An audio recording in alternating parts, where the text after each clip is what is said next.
Welcome to the System Simplified podcast, where we feature top leaders who share stories on how to successfully systemize a business. Now, let's get started with the show.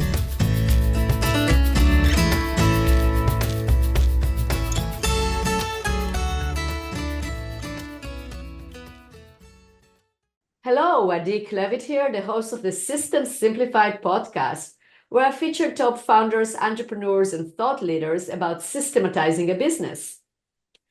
And today's episode is being brought to you by Business Success Consulting Group, where we create, document, optimize, and implement processes and procedures so businesses can grow and thrive. And today's guest is Austin Willman. Hi, Austin. Hi, Adi. It's good to have you here. I was just a guest on your podcast, which was great, and you are a very good interviewer. So I'll do my best to reciprocate here and ask you questions and have a great conversation. We're going to talk about automation that can be used while documenting SOPs or using for your SOPs. And I'm very interested in that subject. It's definitely a hot subject that many of our listeners are interested in. But first, let's start with your bio. So tell us more about yourself and who you are, and then we can start with the conversation. Yeah, thank you. And I appreciate being here because it was a great conversation when you were on the E-Coffee with Experts podcast. I host founders and entrepreneurs and marketing leaders to talk to them about what's happening in AI and search marketing. It's very marketing focused as a podcast. But my role currently is around digital marketing and operations and how do we incorporate AI into agencies. And then the venture that has really taken off recently is the operational automations for home services businesses like roofing or HVAC or landscaping or pool builders. So that's where that is what's buzzing in my head, and specifically the angle that we're harping on at my company, Willman Ventures, is the voice AI. How do we incorporate voice AI not only to client-facing roles, but internal-facing roles? So what brought me here in a very short period of time is I've always had an interest in business and founding things, being entrepreneurial, starting paths. And that sort of desire has taken me around the world. I worked at a marketing/meditation company in Southeast Asia. I had my own coaching company when I lived in Istanbul, Turkey. I moved back to the US and spent 3 years selling solar door to door in Arizona, California, and South Carolina. And then I went to a marketing agency where I was a community manager for agency founders. And that's what brought me to Digital Web Solutions, where I host the E-Coffee with Experts podcast and help agency founders scale their marketing. That team has over 400 people on it, and that's sort of what launched Willman Ventures into what it is today, which is one of the best automations and voice AI agent builders for the home services space. That's fantastic. We work with many home improvement companies, trades, etc. So let's take an example. Let's take a roofing company. All right. So we document we work with roofing companies and we work with many companies, but let's take an example, like roofing companies. So we know their processes in and out. They definitely use automation in terms of, it's automation in terms, some in the lead intake, definitely in sales in terms of recording and comparing it to to their scripts, etc. But give us an example, paint us the picture of how do you help a roofer automate their processes?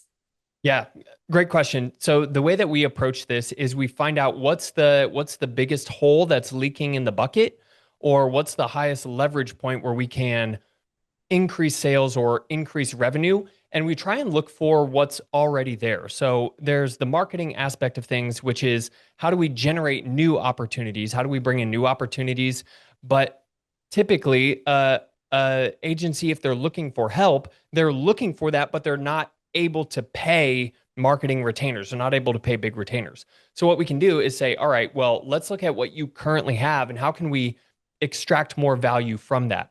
And the easiest endpoint that I've found is the inbound calling, or people that are there's already demand that's being generated and people are calling into the business, and those calls are being missed after hours, or those calls are being missed during the day if it's a smaller company and the founder, principal, whoever's running the business is out in the field, or they're unable to take a phone call. So the easiest way is to install a call system. So when somebody calls into the business, an agent talks to them on the phone, it validates them, it looks at their phone number, documents all of that, and then it can route whether this is an escalation as an emergency, and they route it to a warm transfer. They can schedule an appointment, or they can, that's basically the only two, the biggest two things. And there are different phone numbers for different agents, but typically just capturing leads as they come in and then taking them to the next step in the buyer's journey is the easiest way to do that. Now, is there any do you find that there is resistance from your client? I mean, I guess not from your clients, but from other business owners that don't become your clients, any resistance to that, as in losing the humanity, the human touch, the personal touch, or understanding different aspects that might be missed if we're using agents? I mean, have you noticed any of that? Yeah, it's a good question. And typically when I get resistance about, well, I don't want someone talking to a robot, that's not the human touch, I challenge them and I say, okay, well, when is the last time that you've had a conversation with an AI agent that is this new wave of agents? And they're like, well, because typically when I get resistance for that, it's because they're thinking of old school call trees, old school automation that sounds very robotic. But if I can have a demo, I can say, hey, you know what? Call this number. Tell me what you think. They call that and they're like, okay, that's way different than what I thought. And the next step to that is okay, well, currently right now after 6 p.m., you're not accepting any of these calls. They're going straight to voicemail. So would you rather have something that sounds relatively like a human, or would you rather have your calls go to voicemail, knowing that speed to lead is one of the main drivers of conversion, and they start to understand the point. The other thing that I'll point out there is that it's not necessarily when they realize that the personalization aspect is not about how the voice sounds, but it's how the person is treated. So if we can train it's not the voice sound, it's the roboticness of, oh, I didn't understand, repeat it again. I mean, that's frustrating, right? Because if I say something and then I didn't understand what you said, or there is a limitation to the options because you really cannot have a conversation, I think that's probably where the frustration comes in. But as you said, I mean, those calls are going to miss anyway. So So I guess for those that are more complicated or can be answered, you say, okay, we'll leave a message and somebody will contact you in the morning, but at least you have maybe 20% you're able to grab and you're able to service right away. So that's a big difference. Exactly. The personalization is not about the voice. It's about the backend system. It's about, okay, if I call in for a second time, does the agent answer with, hey, Austin, thanks for calling us back? It's like, whoa, okay, now we're getting into deeper personalization. When a homeowner who calls in and says, hey, I had this, I have a project scheduled. I'm just curious, I haven't heard of any updates. If they call in, an agent answers, understands their what their phone number is, calls them by name, and then understands, because it's connected to the CRM, where the project is at, who's the lead contractor on the job, what's the timeline, and kind of what's the progress of the job. And they can assure that homeowner that's calling in for the second, third time where everything is at. That's the sort of psychological safety that personalization and an agent can bring. But that can be also dangerous. I mean, because the data in the CRM has to be 100% accurate. Otherwise, you're giving false information. Right. Or if somebody calls in and said, hey, you had your crew today and now it's raining and my roof is leaking, what would the agent do in that circumstance? Yeah, well, first of all, we would hope that the roofing company would look at the weather I know, and but not let's be say in it that happens. You know circumstance. what I mean? Yeah, Somebody even makes it, it doesn't matter, but you get those sure. calls. Sure. Yeah, I mean, that's where the warm transfer comes in. So we have what's called sentiment analysis that runs in real time on the agents, and they can sense based on the language, and like that we call it semantic relevance. If somebody says my roof is leaking, that could also mean I want to talk to somebody immediately. Like even though the keywords aren't being matched, like the understanding of the way that they're, the intent, the semantics of it, so we can escalate to talk to an actual human, who can actually take an action. Absolutely. Okay, Austin, so that's an example of the lead intake. Give me Yeah. another example of how you can use the agents and the voice AI um, in the back end of the business or running the Yeah. operations. Yeah, exactly. So I have a personal AI that I've built for myself. I call him Luther, and he is connected to pretty much everything that I have. My emails, calendar at the base level, but also my project management tools, my CRM, um, even my iMessage. It's connected and it understands. Like I'm a tech enthusiast, so I'm okay with like privacy stuff. I'm like, whatever. What are they going to do? Um, so what I've built for one of my most recent roofing companies is basically this operations agent that is tied into the CRM. It's tied into their insurance tracking platform, so it understands where the insurance claim is for a roofing company. We have like a hierarchy of who is like the roles in the company, who's leading each crew, who are the subcontractors, what are their names, what are they associated with, what projects are they handling, um, and everybody has their own like kind of like a contact card. So you're integrating the contact cards with the projects with the database of the homeowners.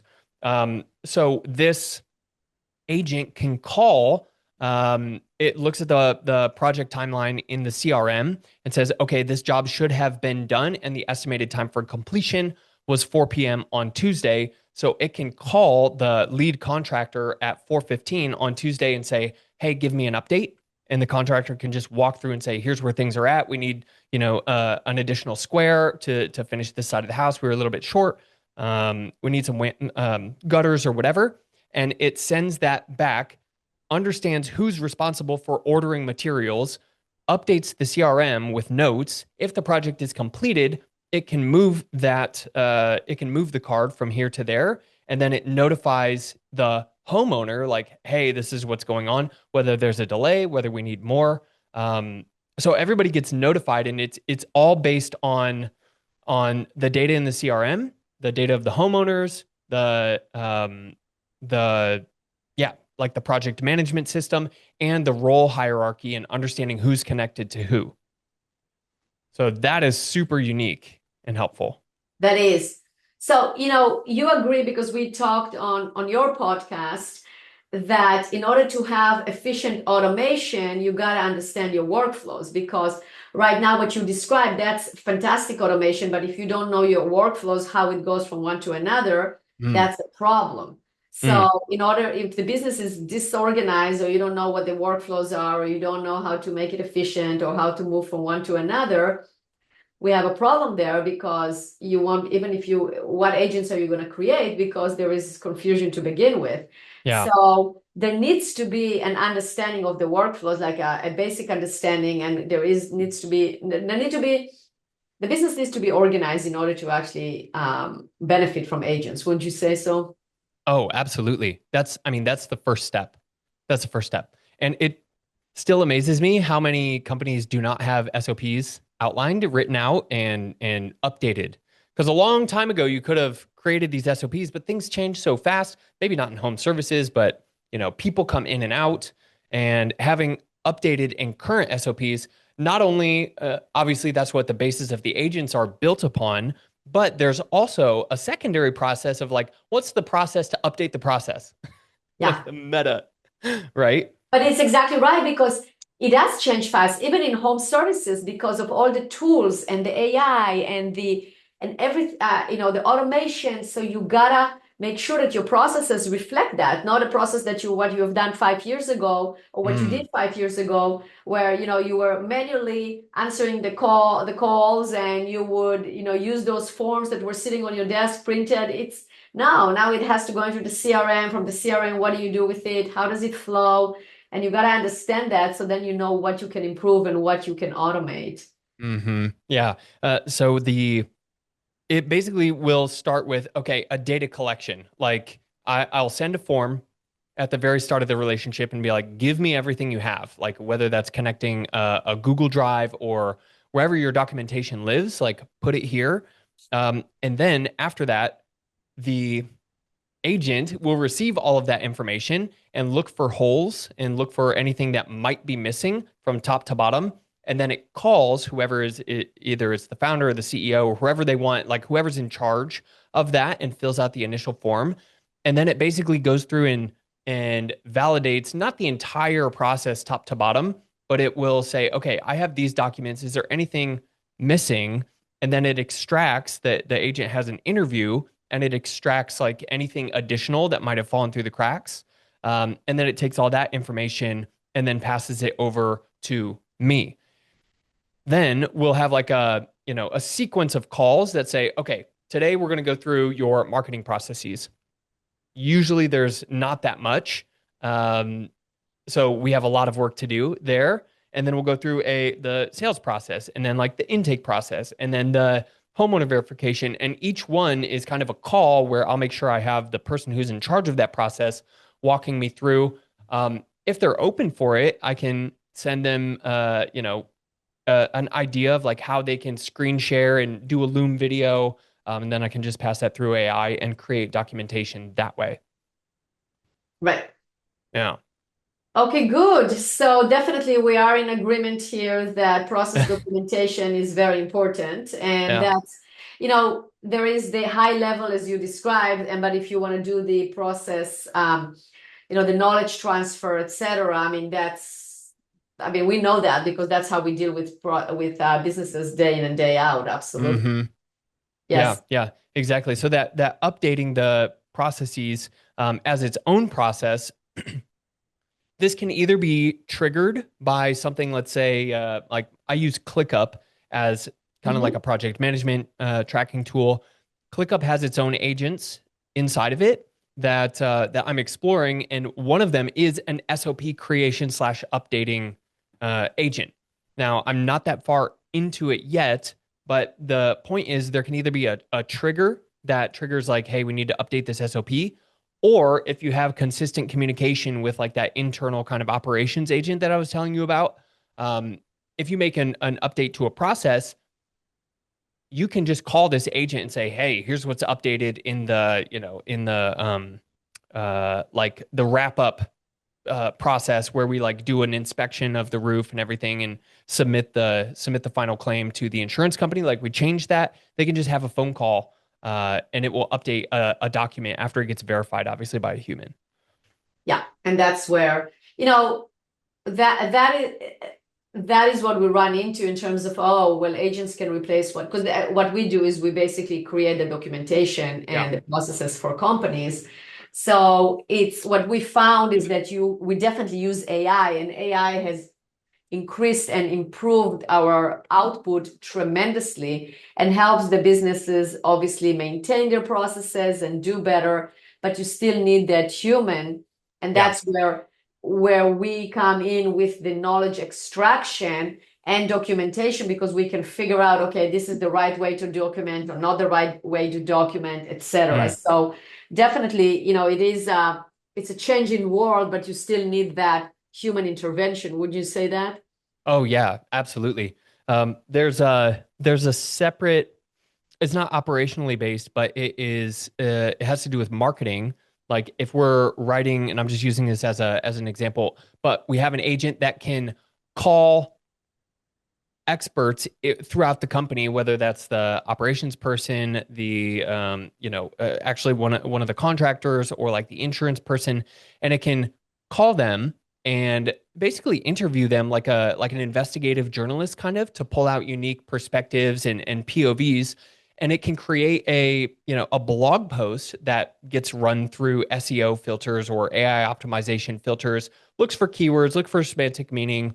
But the point I'm bringing up here is, even though that document or that blog has been created, we have what's called enrichment, which is like, okay, they mentioned something, like the person mentioned an example. Maybe they dropped a name of a homeowner or a client, and then there's like an enrichment tag there that gets placed at the top of the blog draft that says, find the actual homeowner, find the actual case study, find the data, find the award or whatever they were mentioning. So a human does have to go through, edit everything, and enrich it with actual factual data from the business. For sure. Yeah. Okay, well, Cool. Austin, if people want to get a hold of you, how would they do that? Yeah, you can follow me on LinkedIn. That's a great way to reach me. It's Austin Willman, Willman, or you can just send me an email, austin@willman.ventures. Awesome. That's Well, it. Austin, it's been amazing to have you on this podcast. Great conversation, and thank you so much. Thank you, Adi. You too.